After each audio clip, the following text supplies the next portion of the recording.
Je m'appelle Chloé. J'avais 27 ans et je venais de passer la corbeille à pain quand ma belle-mère a regardé de l'autre côté de la table dressée pour le dimanche de Pâques et m'a ordonné de donner mes économies à Léna. Elle ne l'a pas demandé, elle ne l'a pas suggéré, elle me l'a imposé. Elle l'a dit de la même manière qu'elle disait la plupart des choses, comme si la décision avait déjà été prise et que j'étais simplement la dernière au courant. Il y avait 11 personnes à cette table dans notre maison de la banlieue lyonnaise. La sœur de mon père et son mari, 2 cousins, un collègue de mon père et sa femme qui avaient été invités pour la première fois. Ma demi-sœur Léna était assise 2 places plus loin, les yeux fixés sur son assiette.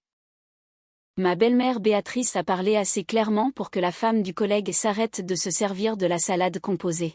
« Chloé, tu as des économies qui dorment sur un compte à ne rien faire. Léna a besoin de 13 000 € pour solder ses dettes. La famille doit se serrer les coudes. » J'ai posé la corbeille à pain.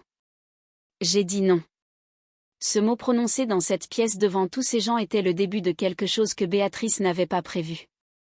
Ce compte d'épargne m'avait pris 2 ans et demi à construire. Je l'avais commencé à 23 ans, la semaine même où j'avais été promue de contrat précaire à un CDI de coordinatrice logistique junior dans une entreprise de transport à GNAS. Mon salaire de base était de 32 000 € par an. J'avais mis en place un virement automatique de 450 € chaque mois vers un compte séparé auquel je ne touchais jamais. J'avais refusé 3 week-ends entre amis rien que la première année. J'ai gardé le même téléphone portable pendant 4 ans. Je mangeais ma gamelle à mon bureau presque tous les jours parce que la salle de pause était gratuite alors que la boulangerie du coin ne l'était pas. Les mois où quelque chose d'imprévu arrivait, comme une réparation sur ma vieille voiture ou des frais de mutuelle, je suspendais le virement, j'attendais d'avoir reconstitué mon petit coussin de sécurité et je recommençais. Je n'ai pas manqué un seul redémarrage. Au moment où j'ai fêté mes 27 ans, le compte affichait 14 200 €. Ce chiffre n'était pas abstrait pour moi. Je pouvais justifier chaque dépôt, chaque pause, chaque mois où j'avais choisi la discipline plutôt que le confort. Mon père s'était remarié avec Béatrice quand j'avais 15 ans. Elle est arrivée avec Léna qui avait 12 ans et une façon particulière d'organiser le monde qui plaçait Léna au centre de chaque décision. Ce n'était pas cruel à proprement parler. C'était plus comme la gravité. Les besoins de Léna créaient leur propre attraction et tout le reste gravitait autour d'eux. Je ne me suis pas battue contre ça. J'étais une adolescente. J'ai appris à faire avec à la place. Quand je voulais des nouvelles chaussures pour le lycée, je faisais du babysitting pour les voisins.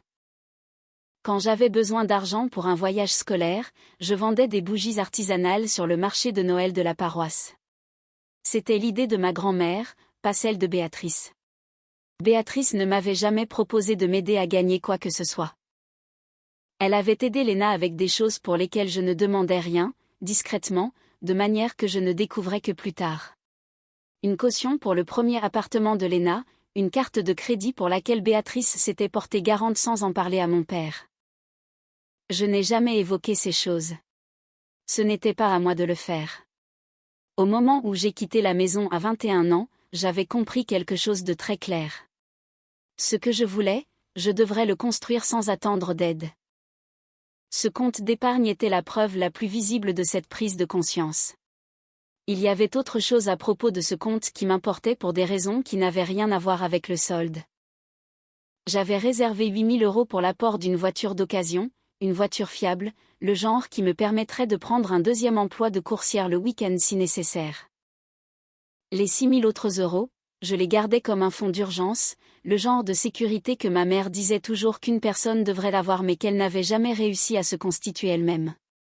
Ma mère était décédée quand j'avais 19 ans. Elle était morte avec 300 € sur son compte courant et 2 factures impayées sur le buffet. J'avais beaucoup pensé à cela en constituant mes économies. Chaque dépôt ressemblait à une conversation avec elle que je ne pouvais avoir d'aucune autre manière. Béatrice ne savait rien de tout cela. Elle n'avait jamais demandé. Ce que je ne savais pas encore, assise à cette table de Pâques, c'était jusqu'où Béatrice était déjà allée avant de m'adresser la parole. 6 jours avant Pâques, une lettre était arrivée chez mon père. Elle m'était adressée mais je n'habitais plus là. Mon père l'avait ouverte parce qu'il pensait que c'était quelque chose d'important. Cela venait de ma banque, la Société Générale. C'était un avis standard, le genre envoyé quand quelqu'un fait une demande de renseignement sur un compte en invoquant une procuration. Quelqu'un avait appelé la banque et s'était présenté comme ayant l'autorité pour discuter de mon compte. La banque avait demandé des documents. Aucun n'avait été fourni. La demande avait été signalée et clôturée, mais la lettre avait quand même été générée et envoyée par courrier. Mon père l'avait lue 2 fois. Puis il m'avait appelé. Je n'étais pas au courant de cet appel. Je n'avais autorisé personne à contacter ma banque. Je n'avais aucune procuration enregistrée pour qui que ce soit. La voix de mon père au téléphone ce soir-là était très calme. Il a dit, « Béatrice a appelé ta banque. » Je lui ai demandé comment il le savait. Il a dit, « Parce que c'est la seule personne qui ferait ça. » Il m'a parlé de la lettre. Il me l'a lu mot pour mot. J'étais assise à la table de ma cuisine et j'écoutais en sentant quelque chose se figer en moi. J'ai demandé à mon père de garder la lettre. Il a dit qu'il l'avait déjà fait. Ce que je ne savais pas encore, c'est que Béatrice n'en avait pas fini. 2 jours avant Pâques, elle avait appelé la banque une 2e fois. J'ai appris cela par mon père le matin du dimanche de Pâques, 1 heure avant le déjeuner. Il avait reçu une 2e lettre transmise par un voisin qui avait récupéré le courrier par erreur. Même banque, même compte, 2e demande. Cette fois, l'interlocutrice avait déclaré qu'elle était ma mère. Ma mère était morte depuis 8 ans. La banque avait de nouveau demandé des justificatifs. Aucun n'avait été fourni. La 2e demande avait également été signalée comme suspecte. Mon père avait les 2 lettres dans la poche de sa veste quand nous nous sommes assis pour déjeuner. J'étais au courant. Béatrice ne savait pas que je savais. Ce matin-là, avant de partir pour le déjeuner, j'avais fait une dernière chose. J'avais appelé directement le service des fraudes de la banque. J'ai parlé à une conseillère nommée Sandrine. Je lui ai parlé des 2 tentatives. Elle a confirmé que les 2 appels étaient dans le système, marqués comme tentative de contact non vérifiée par un tiers. Elle m'a dit que je pouvais déposer une mention formelle de surveillance pour fraude sur le compte, ce qui ajouterait une couche de vérification supplémentaire pour toute future demande. J'ai dit oui. Elle l'a ajouté pendant que j'étais au téléphone. Le processus a pris 11 minutes. Je l'ai remercié. J'ai raccroché. Puis j'ai mis mon manteau et je suis allée chez mon père et nous sommes allés au repas de Pâques ensemble en ne disant presque rien dans la voiture. Quand Béatrice m'a ordonné de virer l'argent à Léna, j'ai dit non. Béatrice a dit que j'étais mesquine. Elle a dit que l'argent dormait. Elle a dit que Léna avait d'un vrai problème et que j'avais la solution et que refuser de l'aider faisait de moi une égoïste. Ce mot, égoïste, lancé devant la femme du collègue, devant la sœur de mon père, devant des gens qui ne me connaissaient pas assez pour répliquer. Elle voulait que je craque sous le poids du regard des autres. Je n'ai pas craqué. J'ai pris mon verre d'eau. J'ai bu une gorgée lentement. Mon père a mis la main dans la poche de sa veste. Il avait les 2 lettres. Il les a posées sur la table à côté du lapin de Pâques en céramique que ma tante apportait chaque année sans faute. Il a lissé la première lettre avec la paume de sa main. Il l'a lue à haute voix. Sa voix n'a pas tremblé. Il a cité la date du premier appel. Il a cité ce que la plante avait prétendu. Il a lu la réponse de la banque mot pour mot. Puis il a pris la 2e lettre. Il a lu celle-là aussi. Il a cité la date. Il a cité ce que la plante avait dit. Il a cité l'identité qu'elle avait usurpée. La table était plongée dans un silence total quand il a fini. La fourchette de Béatrice reposait contre le bord de son assiette. Léna était devenue livide. La femme du collègue fixait le centre de table. Mon père a plié les 2 lettres et les a posées. Il a dit, quelqu'un a appelé la banque de Chloé en prétendant avoir autorité sur son compte, puis a rappelé en prétendant être sa mère. Sa mère est partie depuis 8 ans. Il n'a pas regardé Béatrice quand il l'a dit. Il a regardé son assiette. Ce n'est pas de la solidarité familiale, c'est tout autre chose.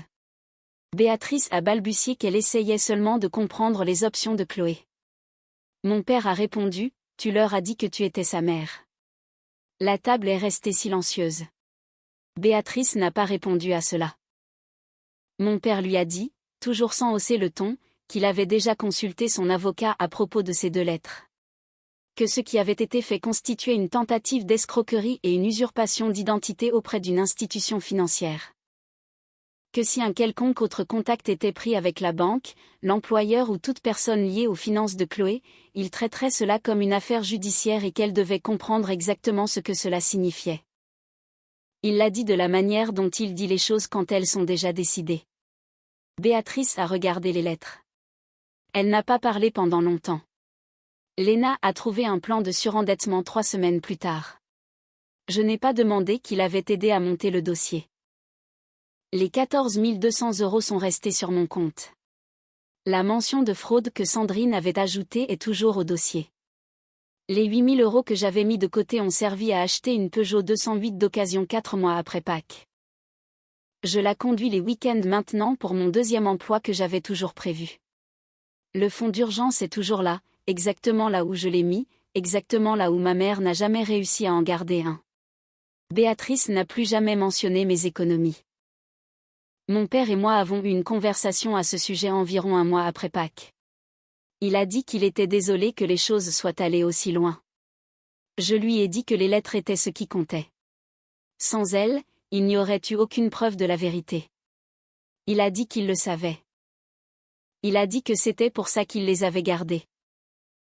Cette histoire nous rappelle cruellement que les limites personnelles et financières sont essentielles, même au sein de la famille. La trahison de Béatrice va bien au-delà d'une simple demande d'argent, elle touche à l'identité et à la mémoire d'une mère disparue. Heureusement, la prévoyance de Chloé et le soutien intègre de son père ont permis de mettre fin à cette manipulation toxique. C'est une leçon sur l'importance de protéger ce que l'on construit à la sueur de son front et sur le fait que la famille ne justifie jamais l'illégalité ou le manque de respect. Et vous, comment auriez-vous réagi si un membre de votre famille avait tenté d'usurper votre identité pour accéder à vos économies? Pensez-vous que le père de Chloé a eu raison de dénoncer Béatrice devant tout le monde lors du repas? Partagez vos réflexions et vos expériences en commentaire.